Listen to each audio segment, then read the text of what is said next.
Okay. Have fun. Bye.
In order for this to be called a rail tour, turntable here, 40-foot turntable. We turn trains up to 40 foot long, or engines up to that long if we have to. I don't never seen an engine that long here. But we got 32 steaming bays off of that turntable, and off each of the steaming bays, you see there's 3 tracks, so we can store about 90 trains here. Not all of them have 3 tracks, but most of them do. Every year, or every 3 years in our triennial, this will be completely full of steam engines. The last time we had one of these in 2021, or not 2018, which is 4 years, it will be 4 years this time because of COVID, but we had over 385 trains here at Train Mountain. About a third of them were live steam, about a third of them were battery operated like this one, and about a third of them gasoline hydraulic. A few of them people powered, people just on rail bikes pedaling around the track. But a lot of fun. We do that next event will be in the last 2 weeks of June of next year. Oh, okay. Well, you're having another event 2 weeks later. Here we go. Any questions? No, good. It's good. No, 90 trains. Wow. Now, whose train is that over there? That belongs to one of the paid help. Oh, okay. When he's not paid help, he's playing. Of course.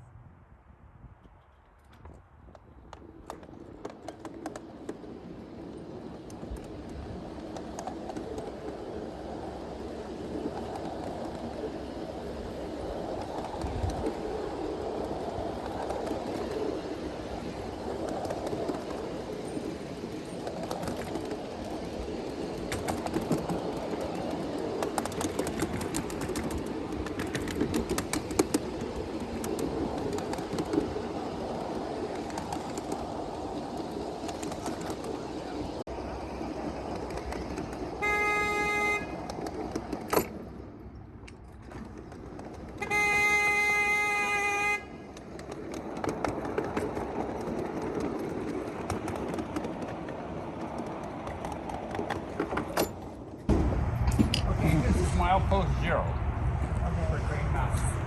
And that top number says we're in the central subdivision, or central division is after the division. And mile 0, the next milepost will be 105.6 feet up the track, and they're one every 50th of a mile. But the small numbers at the bottom tell the change in elevation between this milepost and the next one.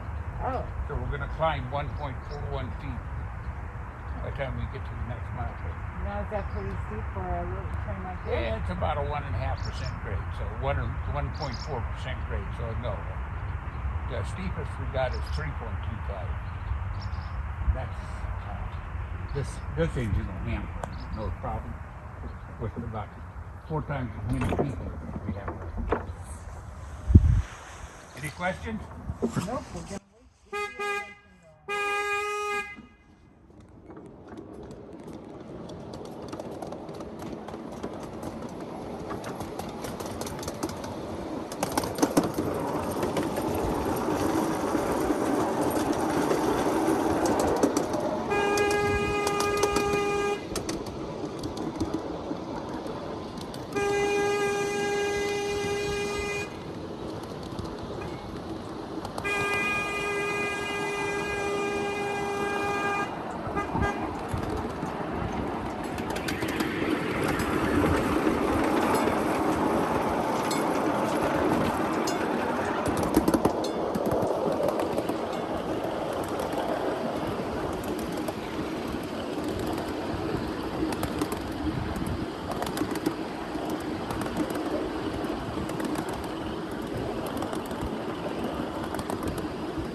Klamath and Western Railroad, which is this building over here.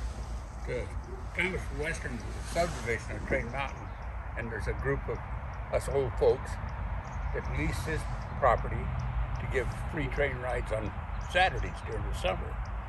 Well, this is the second year we haven't done that because of COVID. But there's a snack shop where they produce some of the best hot dogs and hamburgers in the world. And we're just hoping that we can get open again. The white building here is where we build our track. My buddy Charlie's in there building track right now. I'm guessing because the door's right.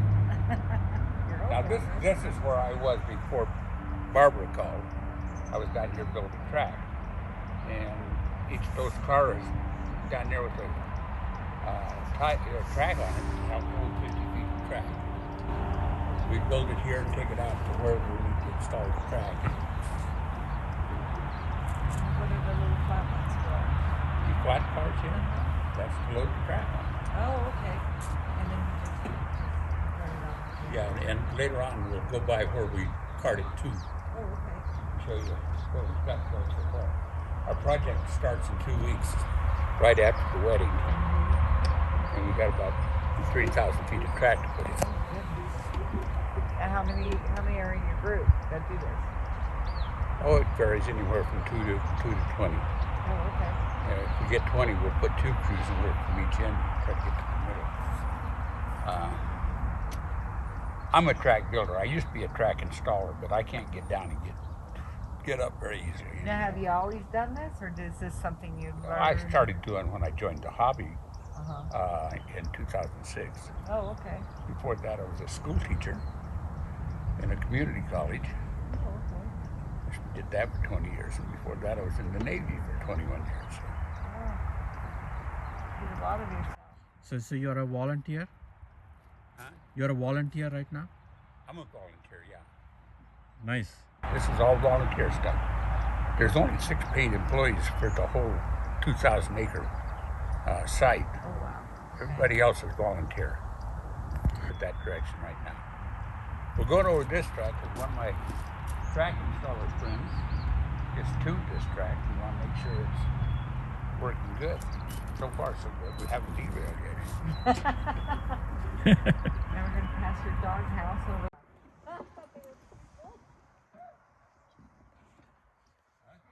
You ready to go? Yeah.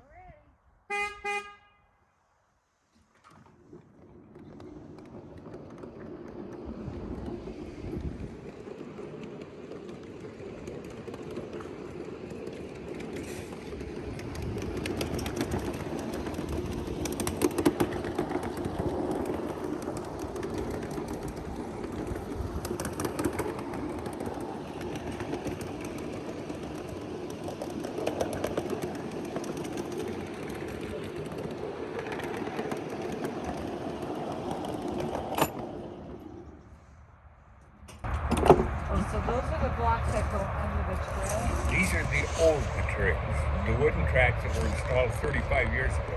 When we bought it, the guy told us it probably lasts about 25 years on the ground.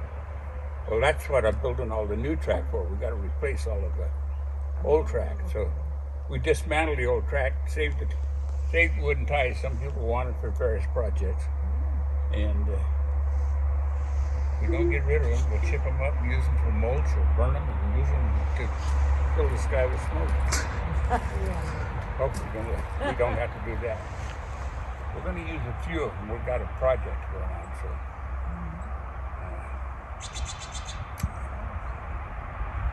But this is the old material. Okay. The new stuff is plastic, Oh, that's plastic. recycled plastic. Oh, okay. It looks like concrete. It does. It's black when we first put it down. Just like those on that car over there, are dark gray. Okay. And the sun fades it out. This is the color it turns to. Okay, yeah, I thought it was cement too. Concrete Man. would be too heavy for us old men to move. That is a lot of work. Look at all those screws. 121 per every 10 feet. Oh, 122. yeah, my knees wouldn't hold it. Well, we stand up to buildings and then we get down on the knees just to install the tank. 10, 14 feet. Oh, goodness.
Over here behind me, there used to be a tunnel made from wooden ties, old timber tunnel, built by one guy, about 150 feet long, and it had a curve in it, so it was really black and dark inside.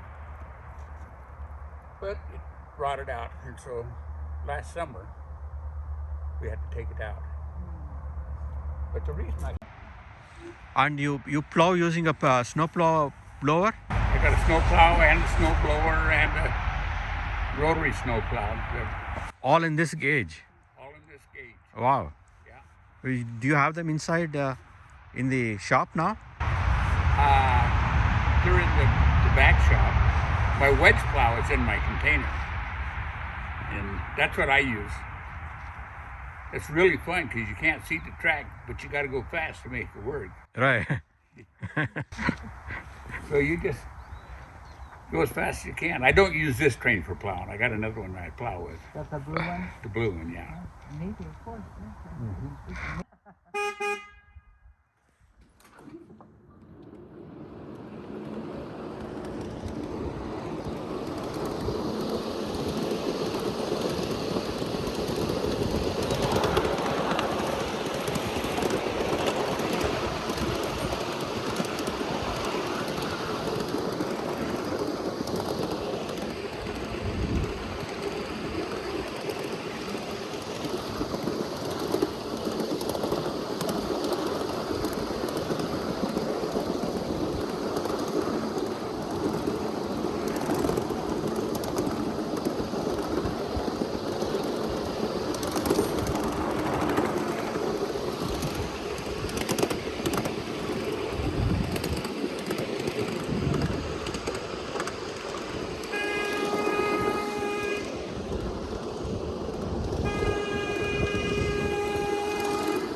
we get the track built, we bring it up here and store it until it's ready for use. Oh, that's why they're black up here. They're not. Yeah. Okay. This is the new stuff we're getting ready to install in 2 weeks. And the steel rail we bend. This track closest to us is all 75-foot radius. Next over is a 90-foot radius, and the next over from that is 105, and then 120 and 135, and 150 and 165, and then straight. Now, how do you keep the metal from rusting? We don't. This doesn't look rusted. That's aluminum. We do have a couple of carloads of aluminum rail over there. The aluminum we're going to use in the yards and sidings. The steel is for main track. So, and we don't keep it from rusting. It'll rust, but you run the once you run a train over the top of this, that little coating of rust comes right off the top of the rail. So you screw it on before you put it down. Oh, here. yes. Oh, because I thought, I'm like, you're gonna kill your knees down here. No, we put it together in 10-foot sections. Okay. And then it takes 6 screws at each joint to tie it together. And we got knee pads. Okay. Young men to do that. Well, I say young, 60, 75. I'm 82, so. Oh, you don't look it. You look wonderful. And why is this staggered, the rail? Is that your dog over there? I hope not. There's something walking over there. What is that? Well, there's people camping over there. It could be their okay. dogs. Okay, now your question is? The rail is staggered. It's not. That makes the joint a little more secure when we tie it together. Okay. Yeah, it's a 1-foot offset. Okay. And these ties, so they are recycled plastic. They're all recycled plastic. And do you get them from outside, or do you make them here? We get them from a outfit up in Canada that's called, Full Circle Plastics in Canada. Okay. And we buy them by the tractor trailer load, and they come in 8-foot lengths. And then down in our track shop, we got a chop saw that we cut them into 16-inch lengths. And longer in the switches, we'll use some longer ties in the switches. Okay. And these woodens, you going to replace them? We'll eventually get them all replaced, all the wooden ties, all the track with wooden ties. And so this is a custom made just for the tracks, these sleepers. Yes. Just for the tracks, they are not okay. Well, they're 2x3s. They're recycled 2x3s. If you want 2x3s, you can buy them from this outfit up in Canada. It's called Full Circle Plastic. Oh, these are 2x3s that you can use for construction too. Yes. Oh, okay. They're probably not good for construction lumber because I don't know, I don't know whether they were working, building a house or not, but they might. Right. Yeah, but they also make 1x4s and, for decking and stuff like that. Right. But we had some special molds cast so they could make this for us. So. Okay. And to seat the ties, you cut the groove in them? We cut the groove, and now we do. When we first started, I just took a bunch of part of the stuff that was built early on, and it was not routed. But we got a router that's set up on a table on a jig, and it routes them right where we need to. For the exact gauge. Yeah. Right. And then we also use gauges to hold it in place because the tie plates will move back and forth a little bit. Right. But you'll notice under the rails there, between the rail and the tie, there's a little piece of steel that the screw goes through. It's called a tie plate. And the main reason for that is as the rail heats up and cools down, it expands and contracts. So it's got to be able to slide back and forth. Yeah.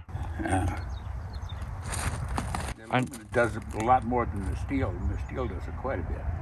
So why do you use aluminum instead of steel everywhere? Is it easier to bend them? Well, when the founder started this, he used aluminum because it was a lot cheaper than the steel at that time. Okay. It was easier to work with, and steel rail was really hard to find. But we found a good source of steel rail in Switzerland, and the price between steel and aluminum is close enough now, and the steel holds up a lot better than the aluminum. Yeah.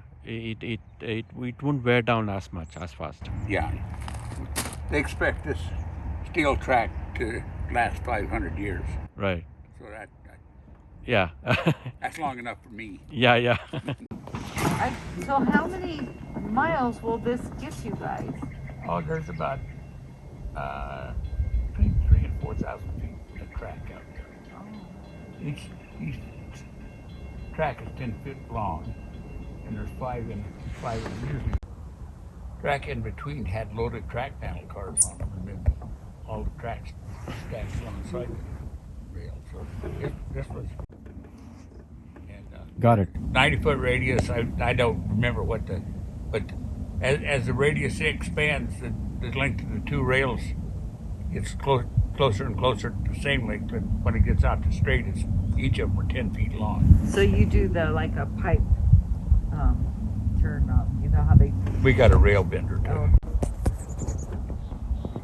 This young man here. Oh, and that's a remote that he's using. Yeah. Oh, He okay. built that all himself when he was about 14 years old. Wow. Well, he just built this one, but he built his first one when he was about 14 years old.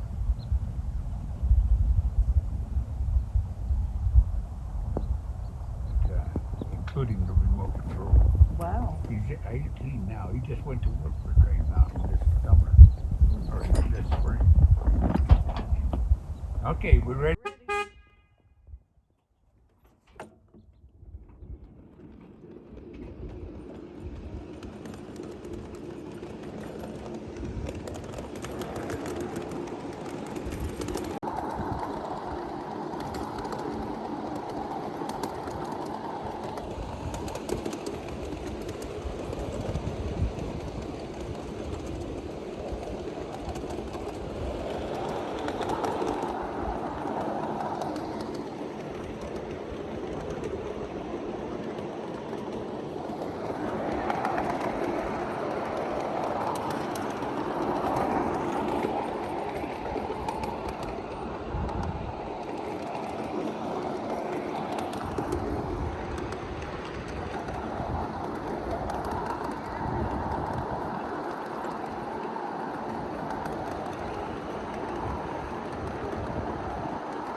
Okay.